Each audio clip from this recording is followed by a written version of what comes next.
Sahabat-sahabat, kalau kita perhatikan setiap maksud bagi nama-nama Allah Asmaul Husna ini, semua nama ini berkait dengan yang kita perlukan. Contohnya, kita baca nama Allah Ar-Rahman, iaitu Allah yang Maha Pemurah. Kita bermohon kemurahan Allah, untuk kasih sayang Allah, untuk perhatian Allah, kemurahan Allah dalam bentuk rizki, dalam bentuk kesihatan. Nama Allah Ar-Rahim yang Maha Penyayang, Al-Mulk yang Maha Memiliki. Sebab itu, antara amalan yang kita boleh buat bila kita hilang satu barang, supaya kita dapat ketenangan, kita baca zikir Allah ya Malik, Allah ya Malik, Allah ya Malik. Tuan-puan sekalian, hari itu kan saya pergi Jordan kan. Lepas tu saya beli ada satu cincin yang sangat cantik. Tapi dia bukan cincin emas, dia silver, high quality silver. High quality silver, harga dia dalam, kalau $60, 6 kali 4 berapa? 24 kan? Jadi harganya dalam RM240 lah, lebih kurang kan. Tapi saya memang suka sangat cincin tu. Sebab permata Jordan, warna biru blue black. Lepas tu dia bercahaya. Dia macam, dia blue black, dia bercahaya. Dia ada macam bintik-bintik. Kita sebut apa tu? Kalau bintik-bintik kilat-kilat tu. Kilat-kilat. Bukan. Kilat-kilat macam glitter. Dia macam ada glitter biru-biru cantik. Lepas tu design tu, saya suka sangat. Design dia simple, petak, tapi macam nampak elegan gitulah kan. Lepas tu ramailah yang suka design saya, tapi tak ada. Saya seorang je dapat design tu. Yang lain kena pilih design lain. Semua ada yang tu sampai, Ustazah, saya nak cari design sama, cantik. Macam tu lah, memang cantik. Lepas tu, yang saya lagi suka sebab saya dapat sepasang dengan suami. Suami pun dapat cincin saiz dia, warna yang sama, design yang hampir sama. Sukalah kita match dengan suami kan. Lepas tu, saya ada pergi ada satu kedai ni. Adalah sebab tertentu, dia bagi saya hadiah untuk saya pilih mana-mana cincin. Yang mana cincin tu bernilai lebih kurang juga harga. Saya pun dapat 2 cincin. Satu cincin tu dan satu cincin hadiah yang cantik juga, yang saya suka sangat. Lepas tu, tuan-puan sekalian, adalah kisah ceritanya. Saya pakailah di Jordan lebih kurang 3-4 hari. Saya pakai. Lepas tu bila hari last nak bertolak, nak tinggalkan hotel. Hari last bertolak, nak tinggalkan hotel. Ada peristiwa yang berlaku pagi tu. Ada tim semua tahu apa yang berlaku masa saya dah nak bertolak. Ada sikit ujian lah. Ada something happen. Lepas tu, tuan-puan sekalian, saya dalam keadaan situasi kelam kabut. Dan ceritanya begitu. Cincin tu hilang. Cincin tu tak ada. Saya balik rumah, saya cari-cari. Mesti ada ni. Saya kata mesti ada kat mana-mana. Saya letak dalam beg apa semua. Kesimpulannya tak ada. Sebenarnya saya dah, masa balik tu saya dah tahu dah tak ada. Masa on the way balik saya kata saya hilang cincin yang saya suka, saya sayang, baru pakai 3 hari. Masya Allah. Lepas tu, tuan-puan sekalian, saya cerita pengalaman itu pengalaman yang terbaru. Tapi pengalaman lama-lama dah banyak dah situasi berlaku. Masa hilang itu, hilang ni, tertinggal tu, tertinggal ni kan. Macam itulah ceritanya. Tapi saya suka, sahabat-sahabat, antara nama Allah, bila kita hilang barang, nama Allah ya Malik. Nama Allah ya Malik. Sebut nama Allah ya Malik. Ya Allah ya Malik. Ya Allah, engkaulah yang maha memiliki. Segala di dunia ini milikmu ya Allah. Engkau memberikan pinjaman pemilikan sementara kepadaku. Dan engkau boleh mengambilnya bila-bila masa ya Allah. Ya Allah ya Malik, aku redha ya Allah. Aku redha. Aku redha. Pinjamanmu itu sementara dan engkau mengambilnya semula. Subhanallah, tuan-puan sekalian. Ramai orang datang yang menangis, tak boleh move on, bertahun-tahun, meratapi kematian anak. Meratapi kematian suami, meratapi kematian ibu ayah, isteri. Saya juga kata banyakkan zikir Allah yang Malik, supaya hati kita ini kejap. Hati kita ni kuat. Sampai syaitan tak boleh bisik. Kenapa kita berlama-lama meratapi satu kehilangan? Sebab selama ini kita rasa itu milik kita. Anak itu milik kita. Suami milik kita. Isteri milik kita. harta, perniagaan, semua itu milik kita. Tapi bila sebut nama Allah ya Malik, Allah yang maha memiliki. Maksud Malik ni banyak. Allah yang maha raja. Raja, kenapa dia dinamakan raja? Malik dalam bahasa Melayu, raja. Sebab itu kalau belajar bahasa Arab, raja dalam bahasa Arab, Malik. Sebab raja ini dia memiliki kuasa. Dia memiliki takhta.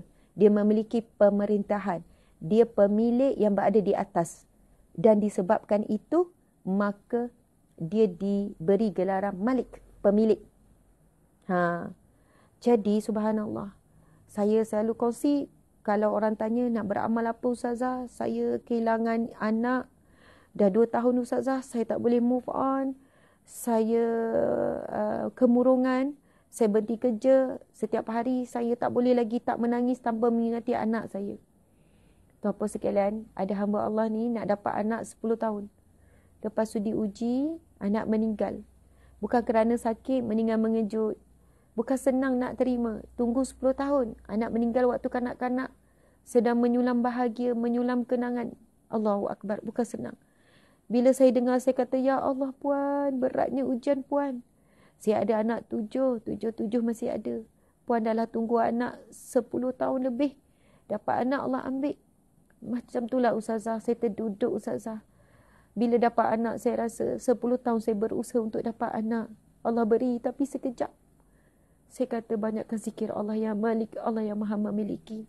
Sehingga dalam hati kita, syaitan tak boleh bisik. Sebab kita dah letak sungguh-sungguh. Anakku milikmu ya Allah. Engkau beri dan engkau ambil semula hakmu ya Allah. Dia yakin Allah akan kembalikan anak kita itu di syurga. Sebab boleh jadi. Bukan boleh jadi, kita kena yakin. Yakin apa firman Allah. Allah berfirman. A'udzubillahi minasyaitanirrajim. Wa asa an takrahu syai'an wa huwa khairul lakum. Wa asa an tuhibbu syai'an wa huwa syarrul lakum. Wallahu ya'lamu wa antum la ta'lamun. Itu firman Allah. Allah berfirman, sekali lagi saya baca.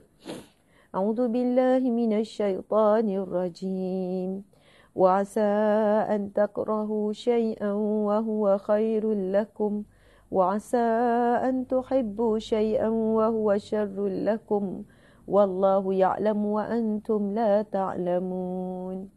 Yang bermaksud wa'asa, boleh jadi, an takrahu syai'an, apa yang kamu tidak suka, apa yang kamu elakkan, apa yang kamu enggan berlaku dalam hidup kamu, apa yang kamu benci, takrahu, itu maksudnya apa yang kamu sedihkan, apa yang kamu kecewa, apa yang kamu duka citakan.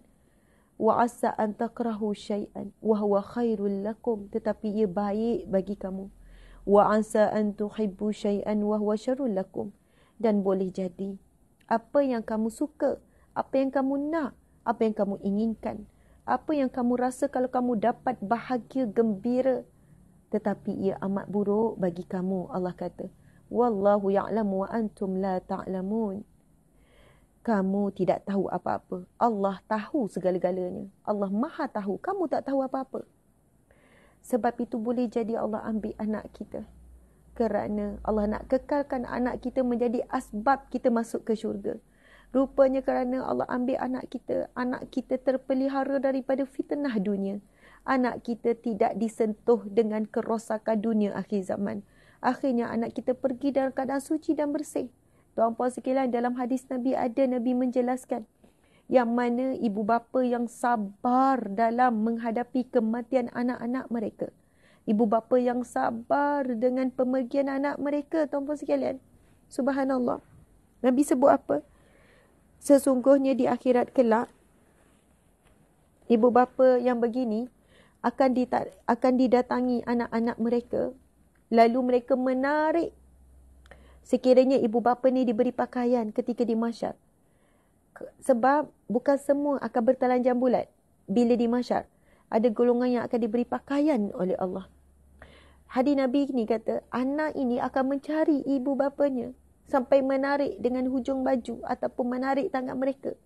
Lalu anak-anak kecil yang bersih suci yang Allah ambil ketika mereka belum berdosa ni, mereka berkata depan Allah, ya Allah, Engkau telah pisahkan kami di dunia. Jangan pisahkan kami lagi di sini, ya Allah. Anak-anak ini akan merayu-rayu meminta dengan Allah.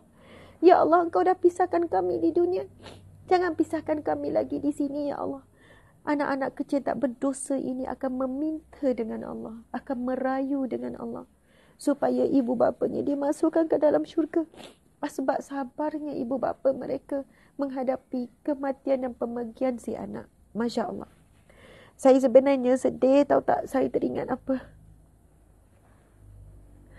Dulu, dalam setahun yang lepas ataupun 2 tahun yang lepas, saya tak ingat bila.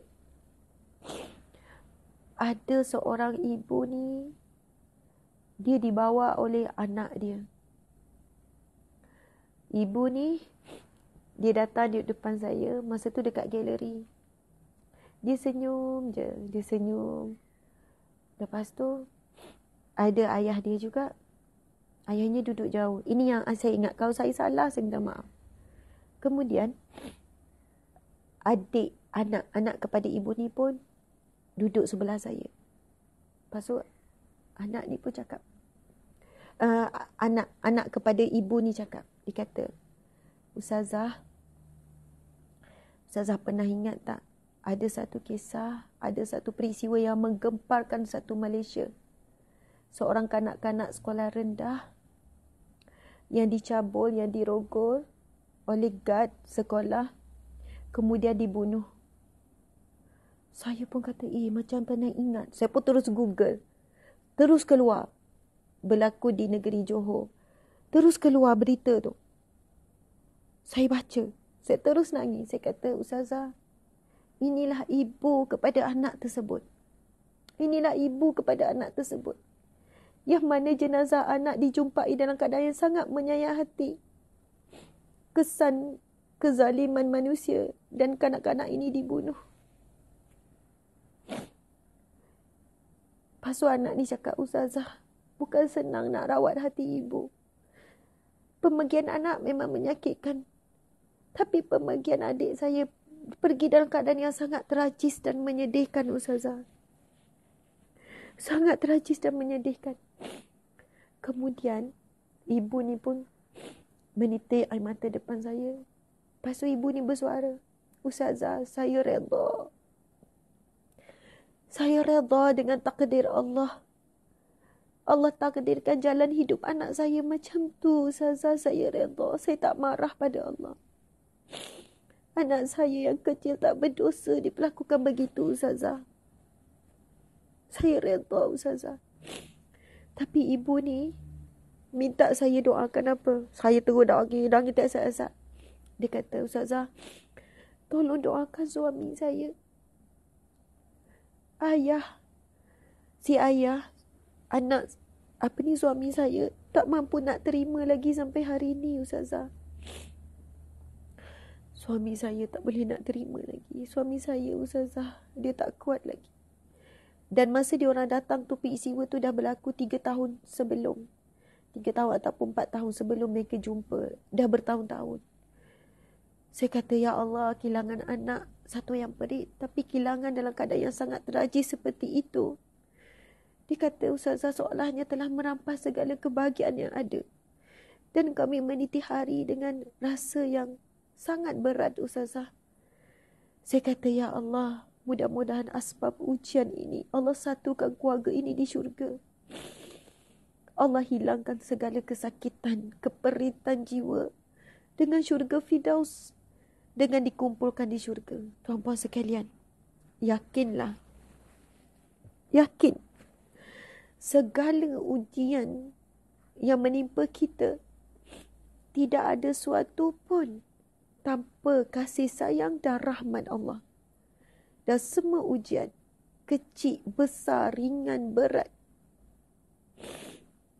sakit, perit, semua itu adalah laluan-laluan untuk kita bertemu dengan pintu syurga. Kena yakin, kena bisik. Sebab itu kadang-kadang bila kita terduduk di tempat jatuh yang tidak ada lagi tempat yang lebih bawah daripada itu, kita betul-betul terhina, betul-betul tidak berdaya. Masa tu kita sebut, Ya Allah, aku redha demi syurga-Mu, Ya Allah. Aku redha sekiranya inilah laluan ke syurga-Mu, Ya Allah. Aku redha, ya Allah, aku redha. Yang penting aku dapat syurga-Mu, ya Allah. Aku redha jika inilah bayaran untuk syurga-Mu. Jika inilah imbalan untuk syurga-Mu. Jika inilah caranya untuk aku dapat redha-Mu, untuk dapat syurga-Mu, ya Allah, aku redha, ya Allah. Itu di antara cara untuk kita cepat redha. Saya sebenarnya tadi sebut nama Allah yang Malik. Jika kita diuji dengan hilang apa yang kita miliki sementara, kita hilang apa saja, zikir Allah ya Malik, ya Malik, ya Malik. Ya Allah, Engkau lah pemilik sebenar. Engkau berhak mengambilnya kembali dan Engkau berhak memulangkannya kembali. Ya Allah, satukan kami kembali di syurga-Mu. Ya Allah, Engkau mengambil kembali hartaku, mungkin perniagaanku, ya Allah, yang telah Engkau pinjamkan sekian-sekian. Berikanlah ganti yang lebih baik. Masya Allah. Allahu Akbar. Baik, sahabat-sahabat mati Allah sekalian. Kita dah baca Asmaul Husna dan kita dah pilih nama Allah salah satunya untuk kita menghayati salah satu nama Allah Asmaul Husna tersebut. Kenapa, Dik? Masalah lagi? Okey. Lepas tu? Tak bergerak. Sebab kita tadi saya tengok benda yang sama. Saya rasa TikTok dah tak ada. Awak dah check TikTok? Awak kena on selalu. Kan awak ada 3 orang. Soalnya tengok TikTok. Orang punya line tak kuat. Okey. Tak apa. Subhanallah. Sahabat-sahabat di mati Allah sekalian. Saya tak tahu berapa orang tengok dekat FB. Sebab FB pun ada problem. Memang tak boleh nampak. Sahabat-sahabat. Saya nak cerita kisah Ummu Salamah. Kisah siapa? Ummu Salamah. Siapa Ummu Salamah? Isteri Nabi SAW. Salah seorang isteri Nabi. Ummu Salamah dengan Abu Salamah adalah pasangan suami isteri yang kisah cinta mereka sangat luar biasa. Sebelum Ummu Salamah bernikah dengan Rasulullah, Ummu Salamah suaminya bernama Abu Salamah. Sebenarnya keduanya bukan nama Ummu Salamah dengan Abu Salamah. Itu gelaran orang Arab. Anak lelaki pertama mereka bernama Salamah. Orang Arab ni, kalau gelaran, dia akan ambil nama anak sulung lelaki. Tak kira lah kalau anak lelaki tu nombor 5 ke, nombor 3 ke. Yang penting anak pertama lelaki. Nama anak pertama lelaki. Tak apalah, Dik. Masya Allah. Jadi, anak pertama lelaki mereka bernama Salamah. Tak silap, mereka ada 4 orang anak. Jadi, gelaran mereka adalah Ummu Salamah, Abu Salamah. Kisahnya, bila berlaku hijrah, sahabat-sahabat, kaum kerabat Ummu Salamah pegang Ummu Salamah. Tak bagi ikut suaminya hijrah ke Madinah. Lalu Ummu Salamah pun dengan Abu Salamah, Ummu Salamah kata, pergilah bang. Pergi, ikut Nabi hijrah. Dia dipegang, dia dihalang, disekat. Lepas tu, anak mereka pula, yang nama Abu Salamah tu, dipegang pula oleh keluarga Abu Salamah. Bayangkan. Bila ada seruan kewajipan untuk hijrah daripada Mekah ke Madinah, ada di kalangan sahabat Nabi bercerai dengan isteri. Ada yang bercerai dengan suami. Ada yang berpisah terus dengan ibu ayah yang tak masuk Islam, yang buang anak terus tak mengaku anak. Ada ahli perniagaan yang dah berniaga kukuh dah di Mekah. Tinggalkan kebun-kebun yang berekar-ekar. Tinggalkan binatang ternak. Tinggalkan segala perniagaan. Demi apa? Demi hijrah. Demi meneruskan dan menyambung perjuangan yang tidak ada janji apapun di Madinah. Bukan Nabi janjikan, tinggalkanlah perniagaan di Mekah, nanti kamu akan dapat perniagaan yang lebih baik di Madinah. Tinggalkanlah isteri kamu yang tak masuk Islam tu, nanti kamu dapat isteri yang lain. Tinggalkanlah kebun-kebun, nanti kamu dapat kebun. Tidak. Mereka tidak dijanjikan dengan apa-apa. Apa yang mereka ada hanyalah Allah dan Rasulullah. Yang mereka ada adalah hanya Allah dan Rasulullah. Mereka tak ada apa-apa. Ketika Abu Salamah menyahut seruan untuk hijrah ke Madinah, Abu Salamah terpaksa berpisah dengan isterinya dan dengan anaknya. Ummu Salamah pula, demi tidak menghalang suaminya hijrah. Tidaklah Ummu Salamah kata, janganlah bang, kesian dekat saya, awak tak payahlah pergi, tak.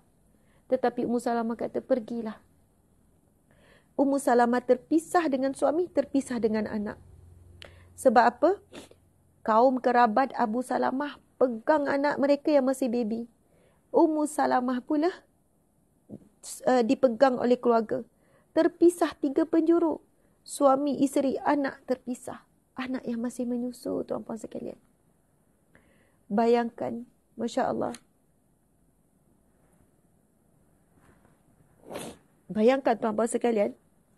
Ummu Salamah setiap hari pergi satu lokasi ni akan berdoa dengan Allah, meminta-minta di bawah terik matahari, menangis-nangis supaya Allah berikan pertolongan dan merayu-rayu kepada ahli keluarga Abu Salamah, ahli keluarganya, supaya melepaskan dia untuk bertemu dengan suami. Situasi ini berlangsung selama berbulan-bulan, supaya dia boleh juga hijrah pindah ke Madinah, nak bersatu dengan suaminya Abu Salamah. Subhanallah. Setiap hari menangis, setiap hari merayu, setiap hari berdoa. Sampailah satu ketika, kedua-dua keluarga sudah pun rasa kesihan belas yang teramat. Melihat keadaan anak mereka, Ummu Salamah. Melihat bayi yang tanpa kasih sayang seorang ibu ayah. Lalu Ummu Salamah, Masya Allah, dengan mendukung baby yang masih kecil, merentas padang pasir berdua dengan si anak. Namun, Alhamdulillah, Ummu Salamah dengan si kecil akhirnya mengikuti satu rombongan kabilah, sama ada perniagaan ataupun umat Islam yang baru nak hijrah. Lebih kurang begitulah. Tapi akhirnya sampai juga dan bersatu kembali. Abu Salamah dan Ummu Salamah bersatu kembali di Madinah setelah sekian lama terpisah. Masya Allah. Dan mereka hidup bahagia, rukun, aman, damai sehingga mereka dikurniakan 4 orang anak. Satu ketika Abu Salamah cedera parah dalam sebuah peperangan dengan Nabi. Ketika dalam keadaan yang nazak seperti itu, Abu Salamah berpesan, "Wahai isteriku, setelah aku tiada, bernikahlah lagi." Lalu Ummu Salamah kata, tidak ada suami yang lebih baik daripadamu. Abu Salamah sebut lagi, "Engkau adalah isteri yang baik dan taatilah perintahku. Selepas aku tiada lagi, bernikahlah lagi." Sebab apa tuan-puan sekalian? Sebab anak Ummu Salamah kecil-kecil lagi. Anak Ummu Salamah masih perlukan perlindungan, masih perlukan nafkah untuk anak-anak. Subhanallah tuan-puan sekalian. Yang saya nak kongsikan adalah doa Ummu Salamah. Doa siapa? Doa Ummu Salamah. Semoga doa ini menjadikan panduan, memberikan kekuatan kepada kita semua. Kepada siapa yang diuji kehilangan, siapa yang diuji kejatuhan, ujian kasih sayang daripada kawan-kawan dah tak nak kawan, kan? Adik-beradik buang kita, ibu ayah buang kita, apa sajalah ujian. Ini adalah satu doa yang sangat hebat dan ini adalah doa yang diajarkan oleh Rasulullah kepada Abu Salamah. Abu Salamah mengajarkan kepada isinya Ummu Salamah. Apa doanya tuan-puan sekalian? Cari ya doa Ummu Salamah di. Ustazah nak tengok sumber doa tu. Bila saya dah sebut tu, kamu terus cari tau. Subhanallah. Muslimin muslimat. Apakah doanya? Doanya bermula daripada kalimah istirja. Doa Ummu Salamah ini bermula daripada kalimah istirja. Apa kalimah istirja? Iaitu inna lillahi wa inna ilaihi raji'un. Okey, saya akan bacakan doa ini supaya nanti kalau nak cut, tak adalah nak kena edit-edit lagi. Saya mula balik. Doa Ummu Salamah. Yang mana doa ini juga diajarkan oleh Rasulullah sallallahu alaihi wasallam. Apabila kita ditimpa musibah, ujian, sama ada kehilangan ataupun apa saja bentuk ujian. Sebab bila datang ujian menghilangkan sesuatu yang kita suka. Betul atau tidak? Contoh orang yang sakit, dia kehilangan kesihatan. Orang yang ditinggalkan oleh pasangan, dia kehilangan kasih sayang. Orang yang bankrupt, dia kehilangan perniagaan. Orang yang difitnah, dia kehilangan maruah dirinya. Subhanallah. Ujian ni, kenapa perik? Sebab kita kehilangan sesuatu yang kita suka, yang kita sayang, yang kita usahakan. Jadi, ini adalah doa Ummu Salamah. Yang mana, ia daripada hadis Nabi, Riwayat Abu Daud. Masya Allah. Baik. Doanya, sahabat-sahabat, Bismillahirrahmanirrahim. Inna lillahi wa inna ilaihi raji'un. Allahumma jurni fi musibati wa akhlufli khairan minha. Maksudnya, inna lillah, sesungguhnya semuanya datang daripada Allah. Wa inna, dan sesungguhnya, ilaihi raji'un, kepadanya dikembalikan. Kepadanya kembali semuanya. Allahumma jurni, ya Allah, berikanlah ganjaran kepadaku. Fi musibati, di atas musibahku ini ya Allah. Fi musibati, di atas musibah yang menimpaku ini ya Allah. Wa khlufli, dan gantikanlah ya Allah, khairan minha, sesuatu yang lebih baik daripadanya ya Allah. Amin ya rabbal alamin. Indah kan doanya? Doanya tu apa sekalian adalah doa yang minta dengan Allah supaya daripada musibah kita, ujian kita, Allah beri pahala. Allahumma jurni fi musibati. Ya Allah, berikanlah ganjaran, pahala, berikanlah kebaikan ya Allah pada musibahku ini. Wa khlufli, dan gantikanlah buatku ya Allah, khairan minha, yang lebih baik daripadanya. Masya Allah. Muslimin muslimat, jadikan doa ini, kalau kita ditimpa ujian musibah, kita terus doa ni powerful. Kita akan dapati kita tak trauma dan kita tak takut dengan ujian. Sebab kita tahu ujian adalah pembuka jalan. Ujian adalah permulaan. Ujian adalah bungkusan hadiah lebih istimewa. Tapi dengan syarat, kita hadapinya dengan kuat, tenang, dan kita hadapinya dengan doa.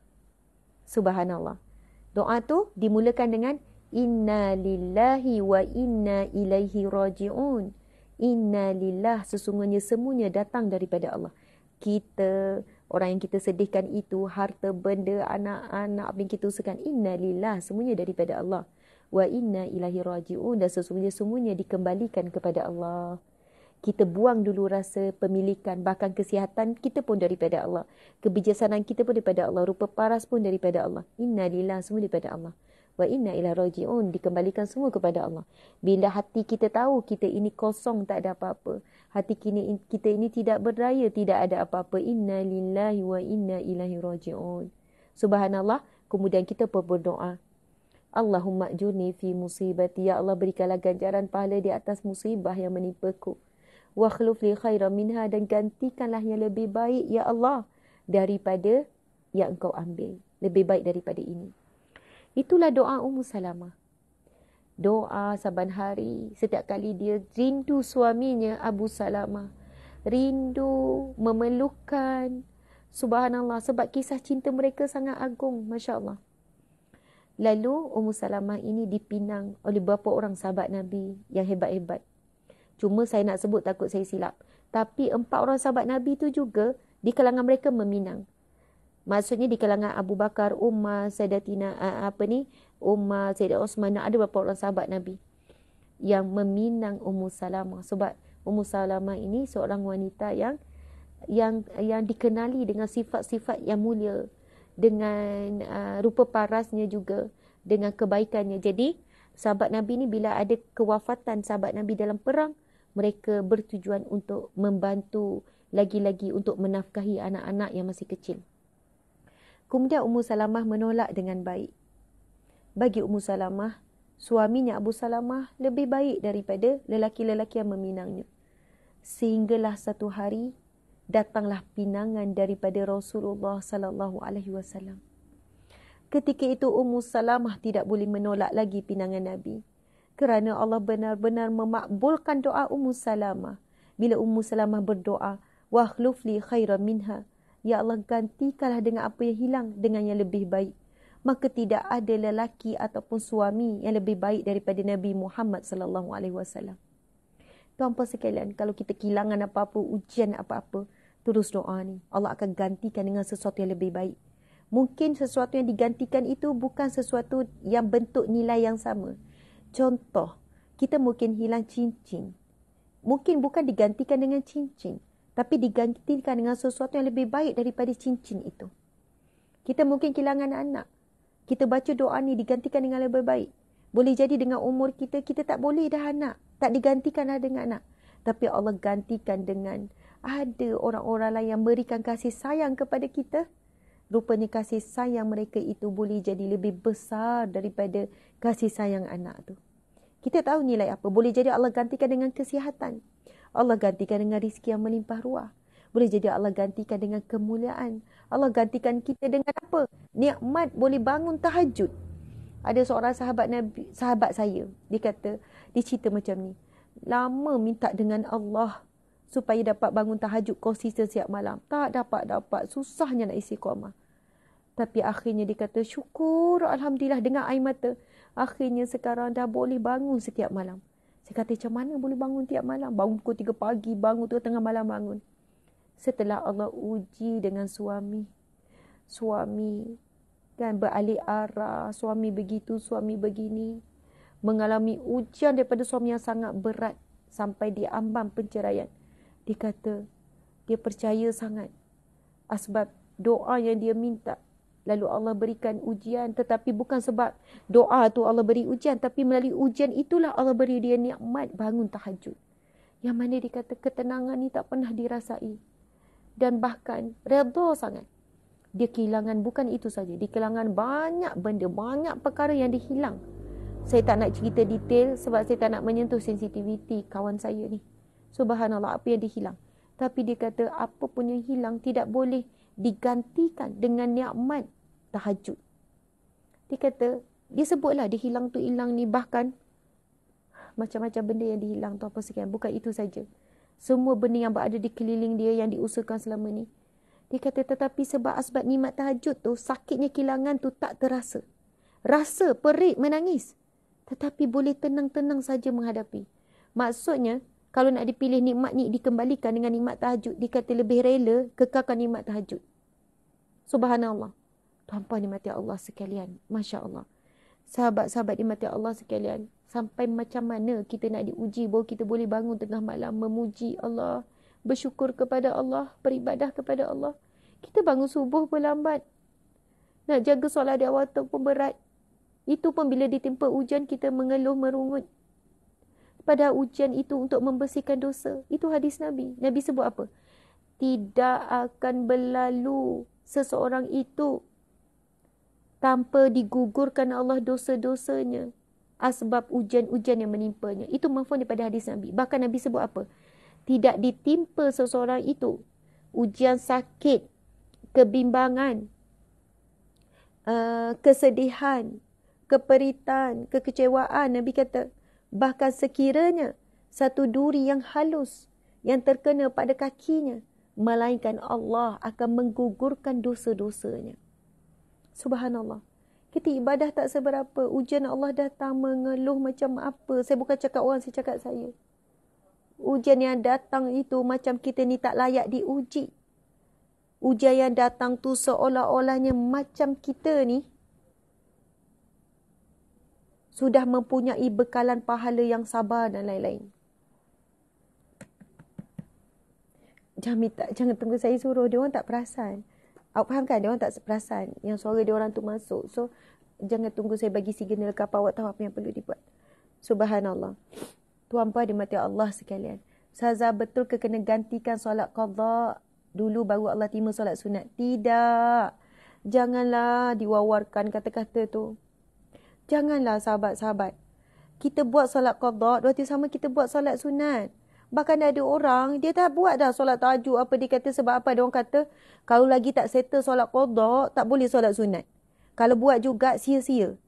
Siapa yang kata, kenapa kita bercakap begitu tuan-puan sekalian? Bahkan kalau kita puasa sunat 6 dulu, kita belum qadha puasa Ramadan pun boleh. Kita buat solat qadha. Di waktu yang sama, bila duha, ada solat sunat duha. Itu solat berwaktu, solatlah duha. Malam, solat tahajud, syaratnya tidur sekejap. Lepas tu nak buat solat taubat, buatlah. Nak buat solat sebelum selepas ni. Cuma jangan disebabkan solat-solat sunat sampai kita tak buat qadha solat yang wajib. Itu saja yang dilarang. Tapi kalau kita buat solat sunat, tapi waktu yang sama kita buat juga solat qadha. Dan solat qada ni tak dipaksa pun untuk kita buat tanpa henti. Kita kena qada 10 tahun kita tak semayang. So kita wajib qada 10 tahun kali, berapa hari setahun, lepas tu kali 5 kali, kan banyak. Apa yang boleh dibuat tuan-puan sekalian? Apa yang boleh dibuat ialah kuliah saya ada tengok komen tu. Apa yang kita boleh buat? Kita berusaha qada. Tapi tetapkan boleh solat sunat. Sebab solat sunat tu menyempurnakan solat qada, solat fardu, solat sunat tu. Semua amalan sunat dia menyempurnakan yang fardu. Wuduk yang sunat. Wuduk kan yang angkat pertama tu yang wajib. Ulang kali kedua, kali ketiga tu sunat. Tetapi bila kita buat sunat, ia menyempurnakan yang fardu. Puasa sunat menyempurnakan puasa fardu. Solat sunat menyempurnakan solat fardu. Umrah yang bukan kali pertama tu, umrah sunat tu menyempurnakan haji yang fardu. Sedekah menyempurnakan zakat. Zakat wajib. Kalau adalah zakat kita tak sempurna, kita ni orang banyak sedekah, insya-Allah sedekah itu akan menampung. Kalaulah silap kira ke apa, kita bayar zakat tak cukup. Faham maksud saya? Apa amalan sunat menyempurnakan yang wajib. Sebab itu semua amalan wajib mesti ada yang sunat. Sebab itu jangan meremehkan yang sunat. Ini disebut dalam hadis Nabi. Nabi perintah Nabi bersabda, Allah perintahkan supaya dihisap solat. Dan jika solatnya tak sempurna, solat fardu 5 tu tak sempurna, Allah perintahkan apa? Tengok solat sunatnya. Allah perintahkan untuk dihisap puasa. Kalau puasanya tak sempurna, tengok puasa sunatnya. Sebab yang sunat-sunat ni akan menampung. Ustazah, masa musafir boleh qasar solat qada ke? Musafir boleh qasar solat qada ke? Oh, tak. Sebab kita qada waktu musafir. Tak. Kalaulah yang ditinggalkan solat itu adalah solat tamam penuh, maka kenalah qada penuh. Macam itulah dari segi hukumnya. Okey, muslimin-muslimat. Ya, qada boleh buat bila-bila masa. Bahkan waktu dilarang solat sunat pun boleh qada. Kan lepas asar tak boleh solat sunat kan? Tapi nak qada boleh. Masya Allah. Sahabat-sahabat tadi ada yang kata, ya Ustazah, saya share kuliah Ustazah, FB remove kuliah Ustazah. Betul. Sebenarnya, kami sendiri, dah banyak kuliah kami di remove. FB remove. Tahu-tahu dapat notification, FB tu, dah lah kuliah tu naik tinggi. Orang tengok sampai dekat 10K, di remove. Sebab itu kalau anda tengok, anda share kuliah kan, tiba-tiba nak remove. Kebanyakan ni kalau kuliah ceramah, bukan kami yang delete, tapi FB delete. Sekarang ini cabaran sangat bila kita menyampaikan ilmu ceramah melalui media sosial. That's why saya kata tim media sosial saya, tim yang kami bayar gaji. Yang background media ada 10 orang. Yang kita bayar gaji. Kenapa Ustazah sampai macam tu? Itu yang saya kata, saya serius betul-betul buat kerja dakwah media sosial, bukan main-main. Dulu seorang, tak cukup 2 orang. Yang mana ada yang ni jaga TikTok, jaga FB, jaga IG, jaga Twitter, jaga ni. Lepas tu mereka juga jaga dari segi kualiti. Mereka jaga dari segi konten. Mereka buat video-video pendek. Dan ketika live ini macam-macam dari segi perkara-perkara yang perlu dijaga. Sebab tu saya kata jihad. Dan para ulama' memang kalau orang ahli jumpa saya, Ustazah teruskan jihad di media sosial. Terlalu banyak maksiat, kemungkaran yang mengambil tempat di media sosial. Remaja banyak rosak sebab media sosial. Isteri orang, suami orang, ibu bapa banyak rosak sebab media sosial. Bukan anak, bukan remaja ya. Suami isteri bercerai sebab media sosial. Ibu bapa yang rosak akhlak sebab media sosial. Suami isteri asyik bergaduh dengan anak hilang kualiti sebab media sosial. Jadi, perjuangan di media sosial perlu serius. Sebab itu, kami keluarkan belanja besar tuan-puan sekalian untuk media sosial. Saya selalu kata, orang yang bagi star, yang bagi gift, tuan-puan sekalian, demi Allah, saya tak ambil. Demi Allah. Masuk dapat duit star, duit sumbangan tuan-puan sekalian untuk gerak kerja dakwah, bayar gaji star 10 orang, kalau bayar 2,000 gaji dia orang, 10 kali 2, dah 20,000 tuan-puan sekalian. Kurang-kurangnya untuk bayar sewa tempat tim media yang duduk, campur sewa, utility semua, kurang-kurang kita perlukan 30,000 sebulan untuk tim media sosial saja. Untuk tim media. Sebab itu kalau tengok saya bersungguh, kan menjual tu, kan menjual ni iklan. Bukan untuk perut saya, bukan untuk keluarga. Allah dah bagi cukup rezeki saya melalui cara lain. Tetapi yang saya menjual tu memang ini adalah untuk tim media. Ini untuk tim NGO Sahabat Amal Care. Ini untuk tim ni, ini untuk tim ni. Setiap bulan. Dan pada bulan ini selepas hampir 4 tahun lebih kami berniaga, Kami tak pernah lagi gagal bayar gaji setiap 20 bulan, tapi bulan ni kami tak dapat. Semalam meeting, usaha lagi, buat iklan lagi. Sebab itu saya mohon maaf sangat. Kalau ada siapa yang rasa, Ustazah ni asyik iklan meniaga je. Memang saya tak ada pilihan. Saya malu sebenarnya nak buat live meniaga selalu. Sebab saya pendakwah. Orang kata saya tunggang agama. Ada orang unfollow sebab dah serabut Ustazah ni asyik meniaga lah pula sekarang. Sebab apa? Nak menggerakkan gerak kerja dakwah yang konsisten. Kalau tak, tu apa saya kata puan nampak. Penceramah-penceramah lain yang tak ada tim, bila kuliah, adalah 200 orang hadir, 300 orang. FB dia tutup, IG tutup. Tapi kami tahu teknik. Kami tahu apa yang kena buat. Tim yang ramai-ramai ni, bagi emoji non-stop, tap. Semua itu, bila nampak kita punya engagement power kuat, FB ke TikTok ke, dia susah nak ban kita. Dia susah nak sekat kita. Sebab bila nampak reach kita, engagement kita power. Diorang susah. Sebab itu kadang-kadang FB personal, kita share sikit, lepas tu kena ban. Tapi bila kita kuat engagement, kita power, lepas tu ramai yang selalu bagi sokongan, komen, emoji non-stop, sekian saya share. Jadi FB pun dia mikir-mikir, kalau dia ganggu kita, dia ban kita, dia juga rugi. Sebab dia dapat pendapatan. Dia pun dapat pendapatan, dapat duit. Tapi bagi yang krik-krik je, follower apa semua tak kuat engagement, dia nak padam ke, dia nak block ke, senang. Tapi bila tuan puan sekalian, sebab tu saya selalu galakkan, anda adalah pejuang-pejuang media sosial. Jangan remehkan komen anda apa semua. Saya selalu sebut benda tu. Sebab saya faham permainan ni. Dan orang yang kaji media sosial Ustazah Asma, pengkaji-pengkaji ni pun sama dia cakap. Ustazah, kekuatan engagement Ustazah memang power.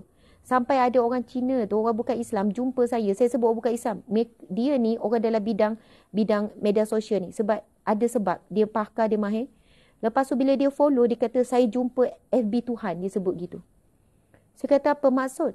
Dia pun cakap, teknikal FB ni macam ni. Tapi saya pelik you Ustazah, ini non-Muslim ni. Saya ada urusan lain, saya beli, saya ada sekian.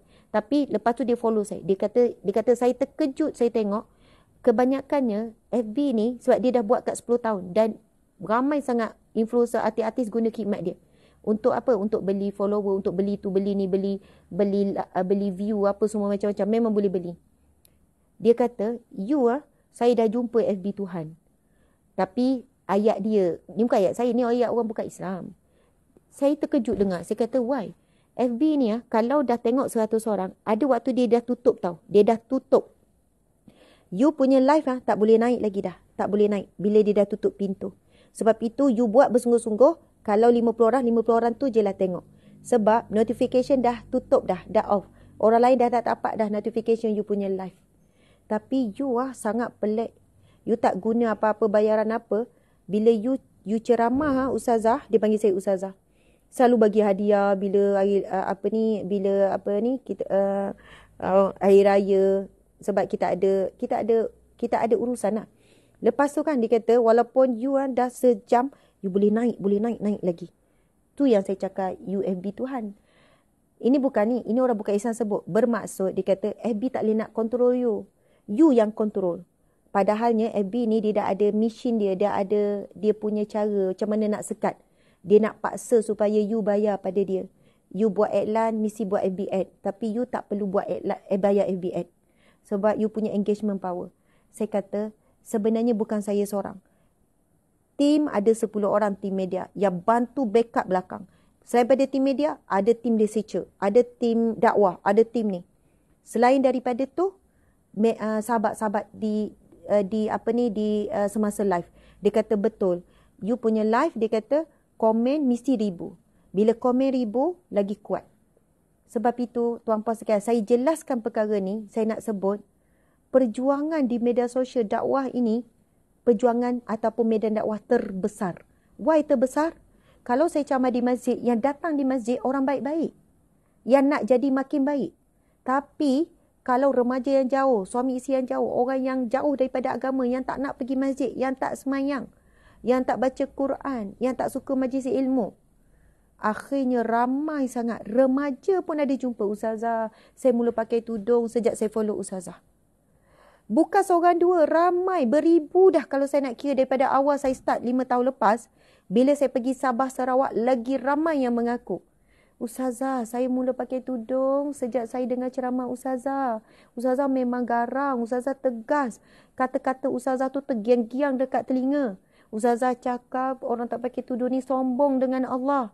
Apa erti sombong? Allah dah bagi makan, Allah dah bagi rizki, Allah dah bagi sekian. Tapi sombong, tak tahu nak terima kasih. Allah cuma minta tutup aurat.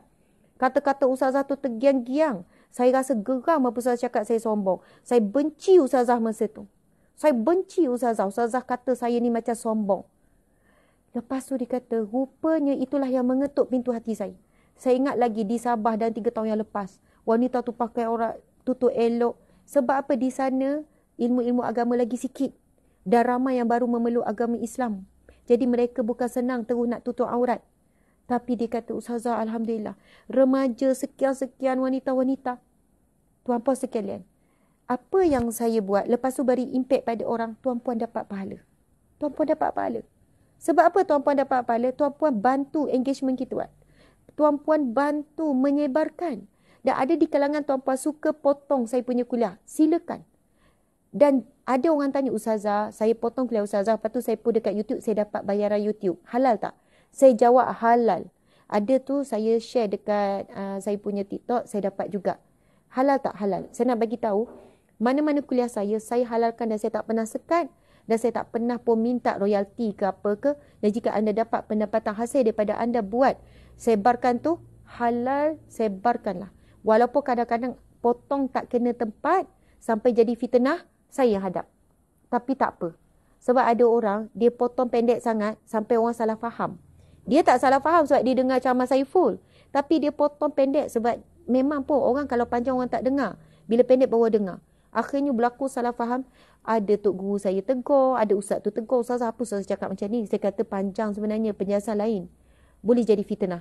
Dan ramai pun orang cadang, Ustazah, Ustazah kena sekat orang potong-potong tu. Sebab ia akan backfire pada ustazah. Saya kata tak apalah sebab manfaat lebih banyak daripada mudarat. Masya Allah. Anda dapat tak pahala? Anda dapat. Kalau anda tak share, anda tak hadir, anda tak komen, engagement tak kuat, tersebar tak ilmu? Tak tersebar. Sebab tu saya kata, setiap kehadiran anda, komen, apa semua itu menyumbang dan anda adalah pejuang media sosial. Ini medan dakwah terbesar.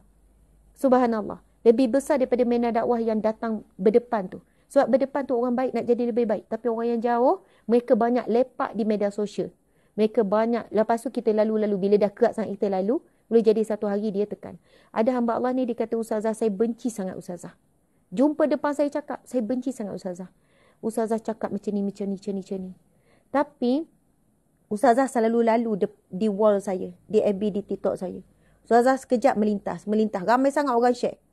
Akhirnya, kadang-kadang saya terpaksa dengar. Saya macam, dalam benci tu, saya nak dengar. Dah kenapa tinggi sangat ni? Apa yang Ustazah, macam-macam lah dia sumpah serana, dia benci. Tapi dia kata, Ustazah, itulah permulaan. Permulaan saya untuk belajar ilmu agama.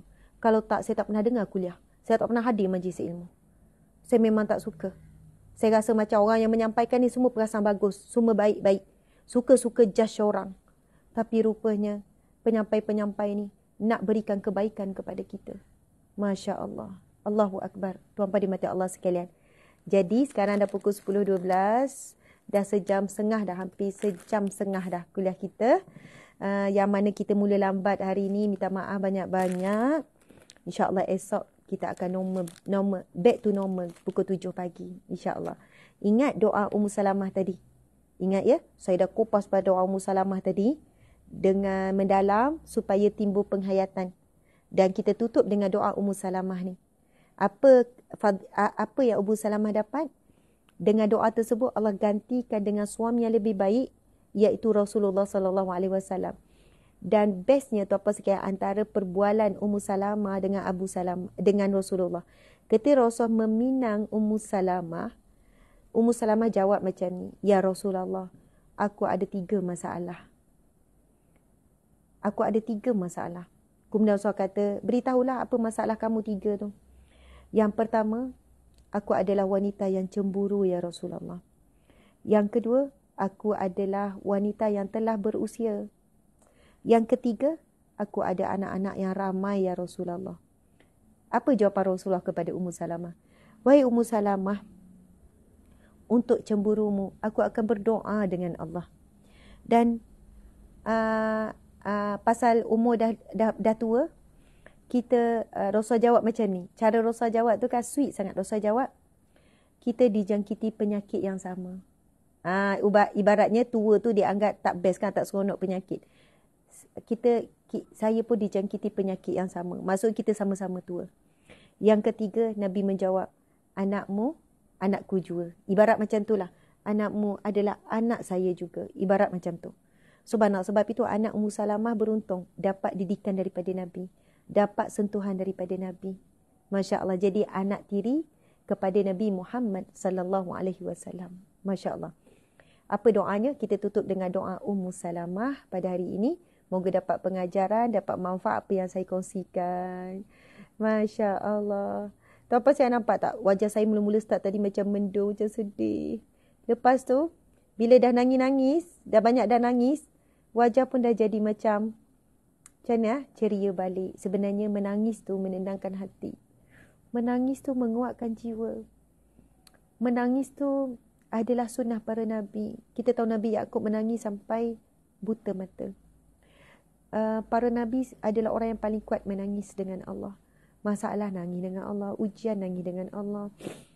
Bersyukur sampai nangis-nangis. Sahabat Nabi, dah ramai wali Allah buta mata sebab menangis. Antaranya wali Allah yang bernama Asma binti Abu Bakar. Buta mata sebab menangis. Asma binti Abu Bakar ni, memang hati dia lembut. Kalau dia berdoa je, dia akan menangis tanpa henti. Dan dia berdoa bukan sekejap, berjam-jam. Itu ada kisah dalam Hilyatul Auliya, dalam kitab kisah para wali Allah. Dan salah satu dimasukkan kisah Asma binti Abu Bakar. Sahabat Nabi ni nak bertanya soalan pada dia. Ceritanya sahabat Nabi ni datang ke rumah dia, dengar dia sedang menangis-nangis berdoa. Tunggu-tunggu tak habis-habis lagi berdoa. Sahabat Nabi ni pun sebab rumah zaman dulu kecil je. Kan bukan macam rumah zaman sekarang. Dibuat dengan pelepah tamar. Jadi kalau bercakap dalam rumah kat luar dengar. Jadi dia datang dekat rumah nak bertanyakan soalan, nak merujuk sebab Asma ni orang alim. Orang banyak ilmu. Antara menjadi rujukan para sahabat Nabi. Sebab dia pun mendengar daripada Nabi banyak hadis. Ayat-ayat Al-Quran. Dia menghafal. Lepas tu, saya Asma, dia datang. Lepas tu dia dengar Asma menangis tak henti-henti. Berdoa dengan Allah. Dia tunggu-tunggu. Tak selesai. Dah lama. Dia pun pergi pasar dulu. Dia pergi pasar. Dia pergi beli barang. Dia pun datang semula selepas selesai urusan. Dia datang kembali ke rumah Asma. Asma tak berhenti menangis lagi. Dan tahu tak apa doa Asma? Asma meminta dengan satu doa je diulang-ulang. Supaya dilindungi daripada api neraka. Ya Allah, jauhkan aku api neraka, lindungilah aku. Doa bukan minta dunia, minta itu, minta ini, tak. Asma berdoa berjam-jam tu untuk satu permohonan yang sama, iaitu mohon diselamatkan daripada api neraka, ahli keluarga dan lain-lain. Sedangkan kalau dilihat sejarah Asma ni, apalah dosa yang dia buat? Apalah perintah Allah yang dia tak buat? Kenapa sampai dia takut sangat macam dia nak dicampakkan dengan dalam neraka? Sedangkan dia dah korbankan diri, jiwa raga, suami pun wafat, medan perang, anak pun mati medan perang. Bagaimana perjuangan dia? Takutnya dia kepada neraka Allah. Soalannya dia macam bakal nak dicampakkan. Kita yang tak ada pengorbanan apa sangat, ibadah apa sangat. Tapi bila doa, minta dengan Allah sama api neraka, kita doa macam ni. Ya Allah, lindungi kami dari api neraka-Mu, Ya Allah. Amin. Tak ada rasa takut, tak ada rasa mengharap, tak ada rasa khusyuk. Macam tu je kita kalau berdoa pun. Kan, Ya Allah, gunakanlah syurga-Mu dan selamatkan pada api neraka-Mu. Rabbana atina fid dunya hasanah sampai akhir. Amin. Kadang nak keluar setitik air mata pun payah, tuan-puan sekalian. Masya Allah. Allahu Akbar. Sebab itu, bila kita menangis saat diuji, masa tu banyakkan berdoa. Sebab kita lebih mudah menangis saat diuji. Kalau tak saat sakit, saat makan kenyang, saat tidur lena, kan? Saat-saat yang lain-lain ni, Masya Allah, susah nak menangis. Time berdoa, nak minta syurga. Sebab itu time diuji, doa. Sebab kita menangis dengan dorongan sedih ujian, lepas tu kita berdoa. Kan mudah menangis keluar.